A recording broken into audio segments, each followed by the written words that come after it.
আন্দারপুরের মানুষ আমি, আন্দারপুরের মানুষ আমি, আন্ধার ঘরের বাসিন্দা। ও আল্লাহ, ও আল্লাহ, আমি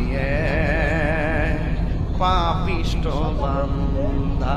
আর ওই দিন দেখলাম সিলেটের একটা শিল্পী গান গাইতে মারা গেছে, পাগল হাসান। সে দেখছি তার মার কাজ করতেছিল। গই আছে না, গই খুব মায়া লাগছে দেখতে ভাই।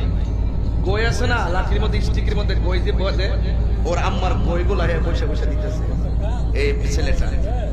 সে একটা গান গাইছে, এটা আমি কয়েকবার শুনছি, আমার ভালো লাগছে।